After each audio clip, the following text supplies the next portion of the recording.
In the January 2006 issue of Pro Wrestling Illustrated, the cover read WWE vs TNA, let the war begin. The article looked at how TNA could possibly take a bite out of the WWE audience, linking it back to WCW's beginning and the time it took for them to pose a serious threat before the Monday Night Wars truly took off. This looked at a comparison of the rosters, the do's and don'ts, and what healthy competition could do for wrestling, and while that threat never materialized, the two guys that were front and center of the cover were the perfect poster boys to represent each side as the 2000s went on. Mr. WWE John Cena and Mr. TNA AJ Styles. These two are opposites in every sense of the word, and legends in two completely different worlds. The wrestler's wrestler doing it all for the love of the game, no matter where the ring is set up, no matter the number of people in attendance, then the quintessential merch-moving, larger-than-life superhero ultimate company creation. It was the clash of two different worlds, the what if that never was until 2016. That's when AJ Styles was the hottest free agent in pro wrestling and put pen to paper with WWE, making his debut at that year's Royal Rumble. For a long time, TNA guys in WWE were persona non grata, and if you were of the mind that in a matter of 4 months he'd be wrestling Vince McMahon's new pet project and just completely thrown to the wayside, no one would blame you. Sometimes it feels like there's a humiliation ritual and obligatory rivalry with The Miz baked into these contracts, but AJ ended up being a big deal in WWE right from the jump in one of the great first years in company history. He had 2 shots at the WWE Championship against Roman Reigns and came up short both times. In late May, WWE aired a promo package signaling the return of John Cena set for the final Raw of the month. He had rotator cuff surgery at the start of the year and had not wrestled since December of 2015. When he comes back, he poses the question, does he still belong here? In his absence, a new era has arrived. Just you wait till the mid-2020s, John. There's going to be a new era just about every single week.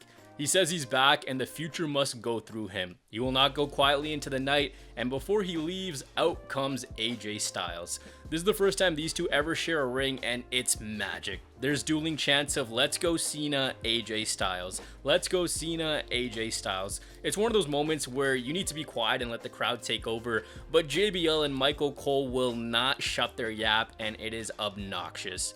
Over the peak of these chants, JBL is listing off both their resumes when that goes without saying. It's a Raw after WrestleMania crowd when the Raw after WrestleMania crowd was at its peak. The crowd goes back and forth for about 3 minutes before AJ finally says something, and if he didn't, I'm sure they would have gone 3 more. John, according to AJ, has a bad rep, which he doesn't understand. He respects what he's done in and outside of the ring. The two have been in different worlds, but here they are, and all he wanted to do was be the first one to say, "Welcome back."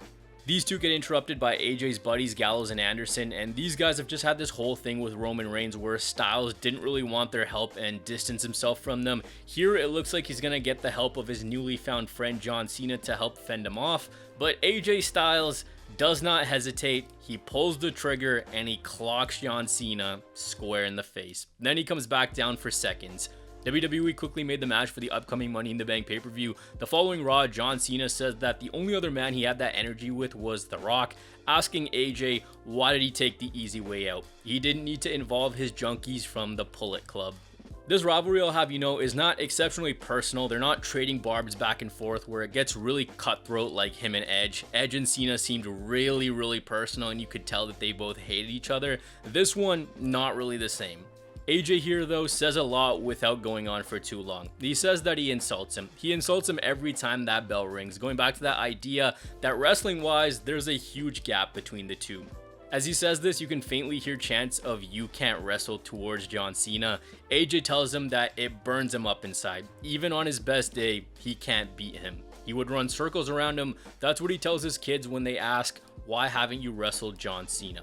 According to John, his insults are as outdated as his jorts. He worked 2 decades to make it here and did nothing. He was gifted 2 shots at the WWE Championship and failed, running down his resume since January, saying that he's a bust. AJ had to take him out to save his ass. He couldn't get past Roman Reigns, and now he's picking a fight with John Cena. The question Cena has is, why is the club involved? Why can't this dream match be one-on-one? The answer given is because everyone who knows this place knows that once you wrestle John Cena, it's time to get out the shovels because guys like you bury guys like me, and those two are his insurance policy to make sure that his head stays above ground. A week before Money in the Bank, we get a contract signing, and there's 2 contracts on the table. AJ Styles with the club versus John Cena, or simply AJ Styles versus John Cena. If he chooses the option with the club, Cena's going to go until he can't anymore, but Styles will win and secure his spot as captain of the Bitch Club. AJ was told by the decision makers year after year that he didn't belong here, and that didn't stop him. He's won more than Cena's 15 world championships at this point. When the bell rings, AJ's gonna run circles around him because he believes that Cena just can't beat him. AJ says, what if he was here before? He would have done it all, and Cena wouldn't be in the movies, he wouldn't be on magazine covers or crappy movies. If the powers that be hadn't kept him away, he would have done all of it, he would have had all the accolades, and he would have been the face that runs the place. Cena continues to press AJ, saying that he didn't do that, but he's too stupid to see that he has the chance to prove that he could have done that. If he signs the one with the club, then he's gonna bury himself. They're gonna put him on a bullet train back to Japan because apparently he left his balls over there. He picks the one-on-one contract and reminds Cena that his Kmart shopping ass is gonna find out real quick. He's not every other independent guy, and to Las Vegas we go. I don't think I really appreciated this match until a few years ago because the story they tell here is great. This is John Cena's first match back from injury, and realistically, how is he going to get the best of a guy who's been tested against the best of the best while he's been recovering at home? Again, they lock up and it's dueling chants of Let's Go Cena, AJ Styles. The energy in the building is unreal. Cena in the early portion of the match can't get AJ off his game, and AJ is bringing the trash talk by saying that he's running circles around him and that he can't beat him. They do a really good job of telling the story of Cena struggling. Anything and everything AJ throws his way, Cena doesn't really have a counter for. Even when Cena dodges AJ's suicide dive, he still can't get in the game. There's basically two different mentalities going on in this match. On one side, John Cena wants to hit the AA, just pack it up and have this match be done with, while AJ knows that he's got the endurance and technical aspect to go a long time, and his idea is it's okay if this one goes long. The phenomenal forearm attempt into an AA attempt into a calf crusher is a cool little sequence of big moves. There's yet a true finisher to be landed and the crowd is chanting, "This is awesome." About halfway through this match, I decided to count how many times Cena actually has him up in the fireman's carry for an AA attempt. He tries 6 times before he can finally hit it, so they build up to that one real nice. Cena finally gets AJ, but the AA isn't enough. His top rope leg drop is countered into a powerbomb. Styles clash from AJ, that doesn't get it done. Cena's on the defensive for a majority of this match. The finish is a ref bump, and that's what truly sours this first time meeting. AA attempt, Styles clash attempt into an AA attempt into Styles escaping, missing a Pele. Cena goes for the STF. Styles phenomenal forearm attempt into an AA attempt, which takes out the ref. Cena lands it, and he might have had the match won. Down runs the rest of the club. Magic Killer, they plop AJ on top. In comes the ref to count the 1, 2, 3, and Styles wins it. 15 years in the making, and the commentators are pissed that this match has been completely wasted, but we were going towards bigger and better things. The following Raw, AJ Styles says that the dream match was tainted by 2 guys who were supposed to be more than brothers to him. It didn't go down like how he thought he would. He demanded an apology from both of them, which he gets, saying that they owe one to John as well, which they do end up giving to him. Cena equates the apology as a cover-up to AJ not being as good as he says he is, still scrapping for relevancy in the company. When your back is against the wall, you've got 2 things, your balls and your word. AJ proved that he doesn't have either of them. AJ offers John the opportunity to face anyone in the club, and he comes storming down wanting to face AJ in a rematch. That, of course, doesn't happen. It's Carl Anderson versus John Cena, and that's when the other 2 run interference, and they leave Cena laying. He has no friends. He's getting beaten down week by week. The big WWE title match heading into the next pay-per-view was the Shield Triple Threat. Roman got suspended for violating the wellness policy, so it left the other 2 Muppets to build it up themselves, and AJ decides that he wants in. He tries to squirm his way into this, and right on his tail is John Cena. Cena wants it to be a fatal 5-way. Stephanie says she likes the idea. She makes 2 matches, Cena versus Seth and AJ versus Ambrose. If the 2 win, they advance to Battleground and they're added into the match. This was the 14-year anniversary of the start of John Cena's career. Now, you'd think having 14 years in the WWE, John would just let the rest of the club come down the ramp, punch him in the face, run interference, and take the title match. But because of WWE logic, he gets distracted and, of course, repays the favor later in the night. He gets laid out with a magic killer on the stage. AJ the next week says that he's got a problem with John's face being plastered everywhere when they went on a tour to Japan. He mentions that John has no friends, and it's basically his fault. He's put himself onto an island that no one can relate to. They relate to the club. What's more fun than beating up John Cena? Week after week after week after week. Beat up John Cena becomes their catchphrase. They want to do this at every holiday, all the time. All they want to do is beat up John Cena! Beat up John Cena!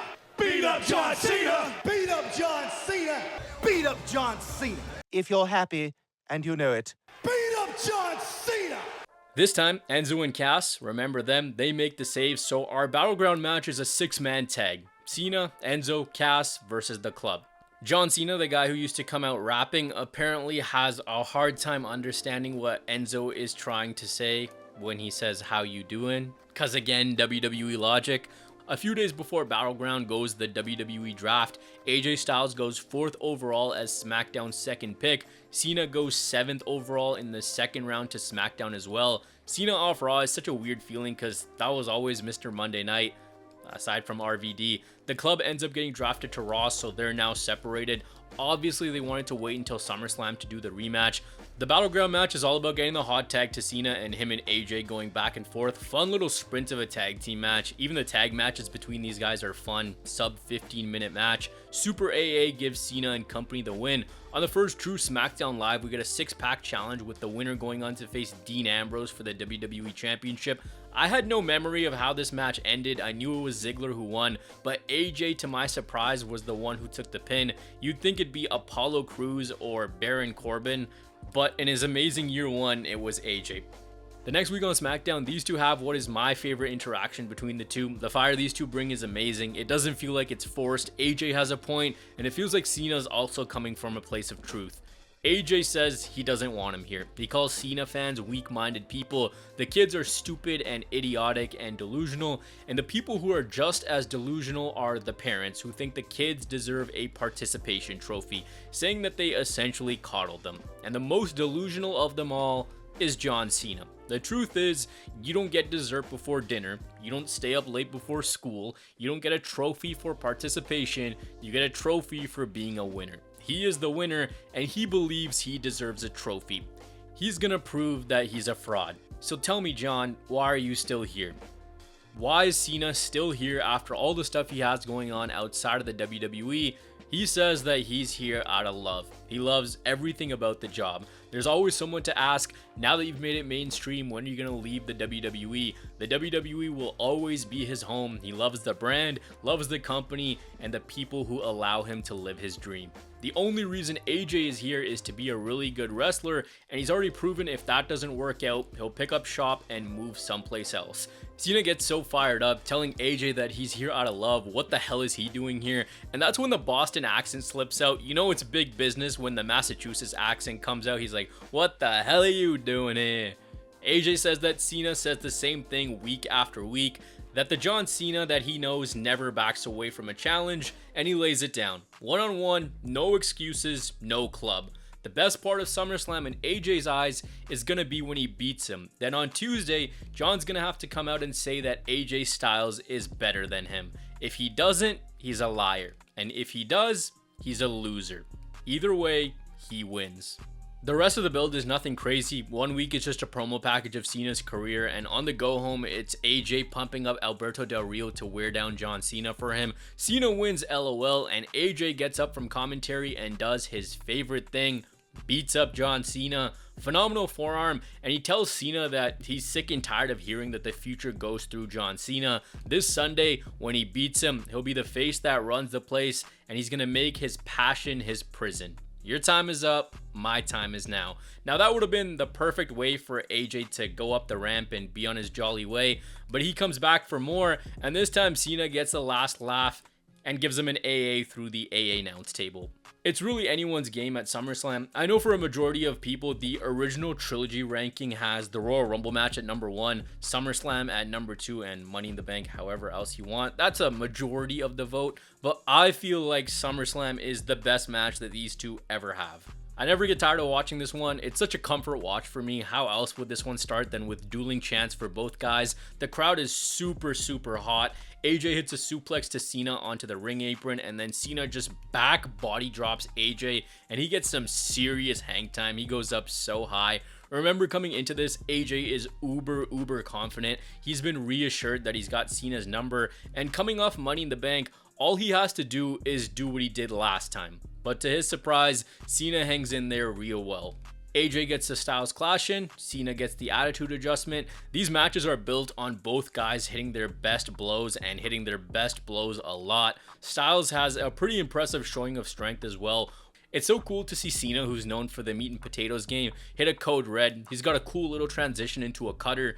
John Cena, as AJ is squirming to get out, hits the Super AA, and afterwards he's just got this look on his face like, what's going on? Why can't I beat this guy? He's swearing under his breath, and JBL mentions that this is the same frustration that others have had in trying to beat John Cena themselves. Now he's meeting his match. This is the moment that Cena hesitated for too long, and AJ Styles has enough time to catch his breath, hit a Styles Clash, and then a phenomenal forearm right in the middle of the ring and pin John Cena clean. 1, 2, 3. 2-0, clean as a whistle, and now to a WWE audience who may not have been familiar to AJ, you have just solidified him. There is no other place to go than the WWE Championship.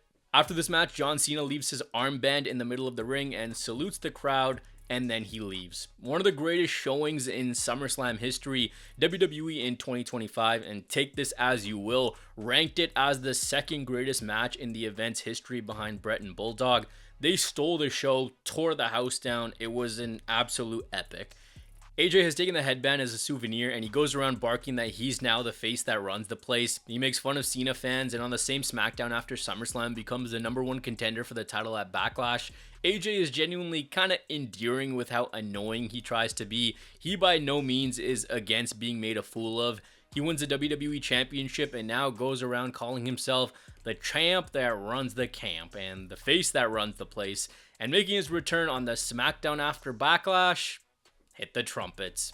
Cena tells him that AJ's got something that belongs to him and he'd like it back. Of course, he's still wearing the armband. AJ takes it off and throws it in his face. Cena's got one goal left in WWE, and that's to announce the 16-time champ is here. A triple threat is announced for No Mercy between Ambrose, Cena, and Styles. These guys open the show because of the presidential debate. Lots of great action in this one, and consistent action at that. Everything's kept to the inside of the ring for a large part. There's no big crazy car crash moment that I feel like WWE triple threat matches always have, or maybe I've just been conditioned to believe that. Minimal weapon usage as well. AJ taps out after both Cena and Ambrose lock in a submission on him, and a little while later he ends up bringing a steel chair into the ring, clocks Cena, and he pins him again. John Cena is then gone until the final SmackDown of 2016. When he comes back, the crowd is chanting at him, Undertaker. The WWE was planning to do that match at WrestleMania 33, but apparently they felt like Cena proposing to Nikki and Roman being put over by Taker would be bigger. More on that in a second. He says that he's not done, he's not leaving, he's sick of this new era BS. It's the My Time Is Now era, announcing that 2017 will be much better than this year. He's going to watch the main event, and he challenges the winner to a championship match at the Royal Rumble. AJ wins an excellent triple threat match featuring him, Dolph Ziggler, and Baron Corbin with the title on the line at Night's End. They shake hands with the title right in the middle of them, and the line in the sand is drawn. Contract signing on the first SmackDown of 2017, AJ says that Cena was gifted a title match from a guy who's basically his brother-in-law, that Cena didn't think the indie guy belonged in WWE. Now if John Cena doesn't get a win, he doesn't belong in WWE. And it's like, okay, this makes sense. It seems like AJ might force Cena to put his career on the line. We've already had 2 one-on-one singles matches, plus AJ's beaten him 3 times. Cena doesn't have a singles win to his name. And for the bad guy, this makes a lot of sense. Goad the good guy into putting something on the line and heightening the stakes even more. Styles keeps mentioning the WWE can do it without him because they beat Raw in the ratings, so it really does look like we're trending that way. Styles then moves on to talking about how Cena backpedaled about The Rock. He called him a phony, he lost his passion, and he left the WWE high and dry. It's the truth about The Rock, and it's the truth about him as well. John Cena is a has-been. This fried me. Just look at Cena sitting there getting absolutely torched like he just got sent to the principal's office. When it comes to Hollywood, he will never be as good as The Rock. And when it comes to this ring, you will never be as good as AJ Styles. Cena says that he's lost all respect for him and thinks he's nothing more than a punk little bitch, mentioning that he does this out of passion and everyone has tried, but no one has kept up. He's gonna shut him up at the Rumble. AJ blindsides Cena as he squares up to Baron Corbin. The next couple weeks is both guys sitting at commentary during the other's matches. And on the go home, AJ calls out John Cena one last time. He's got a problem with this year's Royal Rumble poster. John is front and center, and there he is all the way in the back row. John has been on the Today Show, and obviously he's hyping up the match, but on that show, he refers to AJ as the guy from Atlanta. He's tired of Cena's excuses. In fact, AJ has one for him. He's the only excuse left because he's a sorry excuse for a wrestler. He's not going to settle for an inch, but instead take a foot and put it in Cena's ass. AJ's been hot for 6 months, and Cena held it down for a decade. Cena questions why AJ thinks he's a sorry excuse for a wrestler. Is it because he didn't put time out on the indie scene? AJ isn't a guy from Atlanta. He's just a guy. Here we are at the Alamo Dome and the 2017 Royal Rumble. AJ enters first. It's so trippy to see the normal Raw stage and then they zoom out and it's like, oh, this is high scale. Each and every time these guys meet one-on-one on pay-per-view, the atmosphere is absolutely bonkers. Like, there's times when two guys go out there, they knock it out of the park, and the place is an absolute library. With these guys, each and every single time, it feels like everyone's going bananas. Much of the same in this match. AJ has Cena scouted like no other. He knows the AA reversal. He knows the counter to the shoulder block sequence. He knows how to get out of the 5-knuckle shuffle attempt. First attitude adjustment does nothing. Phenomenal forearm also does nothing. Cena is much more determined, much more ruthless with the power advantage he has. He's more clinical with the big moves he lands, and he doesn't take his eye off the prize for a single second. We go submission for submission. There's a beautiful moment where Cena has AJ up for the AA. AJ gets out, and for a brief second, Cena has him in position for a Styles Clash. He instead transitions that into a figure 4 leg lock, trying to, of course, tie the record of Ric Flair. Then a little while later, it's the complete opposite of what John Cena just did. Cena goes for his top rope leg drop, and that gets countered into a power bomb, and AJ has Cena's leg for a figure 4, but he goes for the Styles Clash instead. Cena kicks out, and I don't think analysis-wise there's much more to say than it's a fantastic match with the company's biggest prize on the line and two studs going at it. If you were to watch this and the SummerSlam match back-to-back, you'll see that they're very, very similar matches, especially from the moves that John Cena pulls out. Code Red, again, display of strength into a cutter again. This is where this match really picks up. They both beat each other down to shreds. Big moves have been landed, finishers from both guys racking up the air miles. Super AA, and again, AJ hangs in there. AJ gets the Styles Clash, but he's just so tired, so spent, that he can't hit that finishing blow. He can't get to the rope for the kill shot. Cena recovers, picks off the phenomenal forearm, double AA, and John Cena goes on to become a 16-time world champion. And of course, Cena and AJ don't leave the ring even once. Amazing, amazing match. AJ post-Rumble gets his flowers from Cena as he's wont to do. Cena loses the title after just 13 days. He had a 2-week championship reign. Bray Wyatt wins it, and the next SmackDown we're supposed to get Cena and Wyatt one-on-one. Instead, it becomes a triple threat match with both guys wanting their rematch on the same night. A fun little finisher fest with Cena eating the pin from Bray. Then they splinter off into their WrestleMania programs. AJ takes on SmackDown Commissioner Shane McMahon, while John Cena teams up with Nikki Bella to face The Miz and Maurice. Now, if I had the pen, I think it would have made a lot more sense to maybe delay that record-tying moment until WrestleMania for John Cena. This rivalry made sense for it to have its big final culmination at WrestleMania 33. They've already done everything. The only thing left, I think, was some sort of stipulation match or something with the stakes as high as can be. Maybe title versus career, or title versus career plus a stip, 3 stages of hell, Hell in a Cell, 60-minute Iron Man match. Just completely spitballing here. I don't know, choose your own adventure with that one. Maybe there's a world where AJ just denies Cena that title opportunity at the Royal Rumble and you don't have that match overall. There's a way to completely zero in on that story that John Cena is so desperate that he needs to find his way back to AJ Styles, and then it all finishes off at WrestleMania 33. I just feel like there was a path to get there, and it would have completely blown anything else on WrestleMania 33 out of the water. Cena has no one-on-one matches with his greatest rivals at WrestleMania. He doesn't have one with Edge, he doesn't have one with Randy, he doesn't have one with Punk, and of course, not one with AJ Styles. I think that's a massive missed opportunity. I really do believe we would have gotten one of the great WrestleMania main events. Plus, there was that inbuilt story of Cena having to face more and more adversity against this guy who he just can't beat. This guy spent so long trying to get to the WWE, but there's something within him that even Super Cena on his best day can't come to beat. But I'll just leave it there.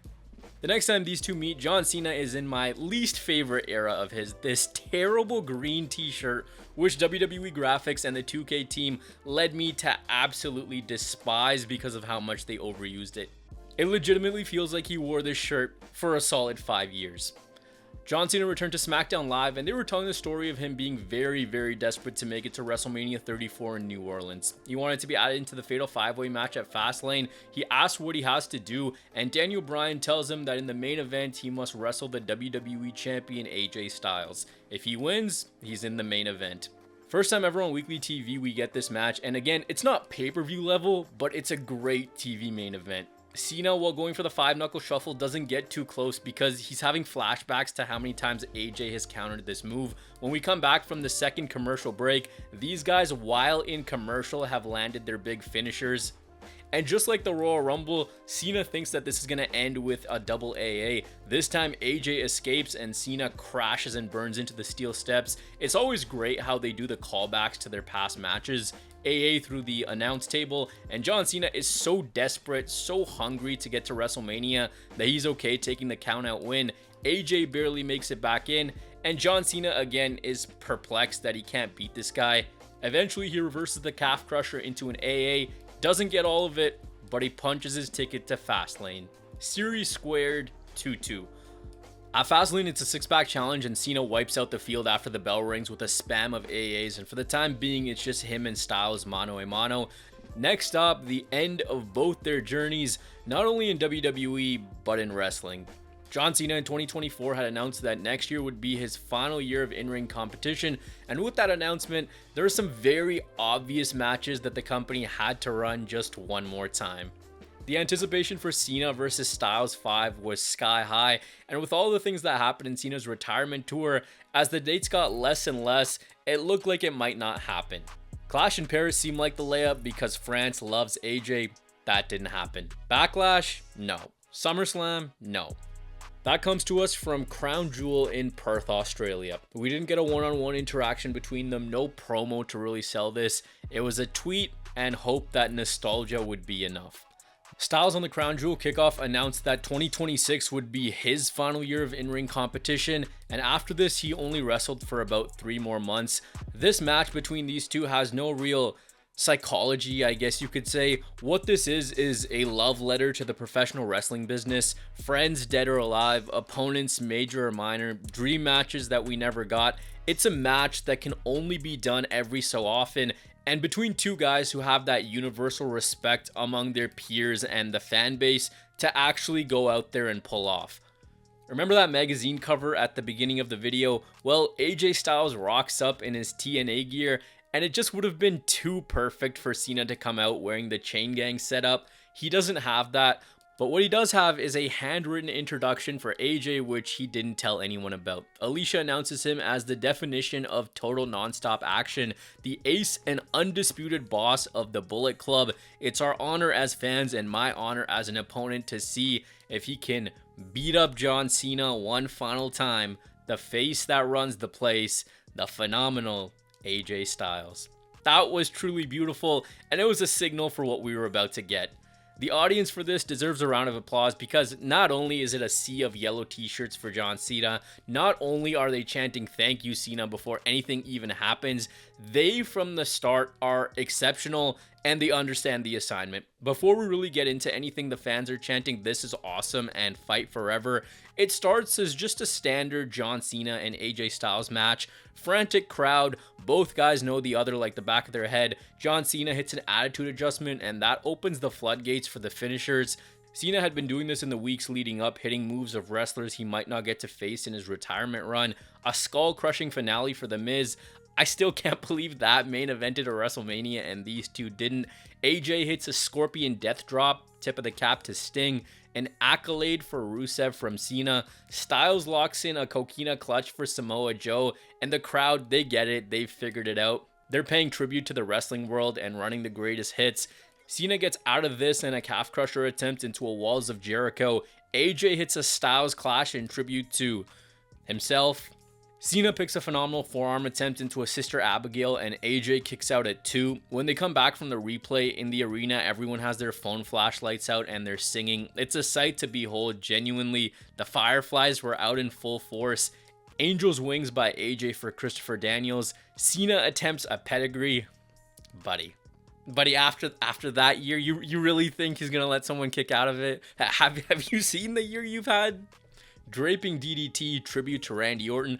The crowd starts chanting RKO, and they get that. John Cena then sets up in the corner to rip AJ's head off and attempt a punt, and this time he counters with an attitude adjustment. Very weird that Cena didn't hit a Styles Clash in this. The 5-knuckle shuffle from AJ becomes a choke slam, and what's gonna happen next? Well, this crowd's gonna start chanting for a 619. A 619 attempt from John Cena would burn any wrestling bingo card that's ever existed. Cena plays into this, hits a drop toe hold, and AJ falls into the rope. The crowd goes mental. They think they're about to see this lunchbox actually pull off a 619. AJ rebounds with what I'll just equate to being a clothesline from hell for JBL. 450 from AJ, then he tunes up the band for Shawn Michaels or James Storm, choose whoever you want. All the while in between, these guys are hitting their normal finishers. A phenomenal forearm from AJ with no elbow pad, which usually signals the end. Cena hits an AA, AJ kicks out, tombstone pile driver, attitude adjustment, and that ends it. John Cena wins the series 3-2, and much like Royal Rumble 2017, the action never spills to the floor. With a match that's about paying respect to those that have been on that mat before you, this is a great callback. There's so much energy and emotion in this one. The crowd is going bonkers. You have that moment where the arena lights up after the Sister Abigail. There are certain matches that you need to immerse yourself in and you need to put the critic hat away for. This is one of them because there's all these tributes and kickouts that you don't know if the next one is the last one. This is their first one-on-one since 2018, and it would have been very easy for them to give us another John Cena and AJ Styles matches we've seen over and over, and that would have been great, but this is something so different. After the match, it's a beautiful embrace between these two to a standing ovation from the Perth crowd.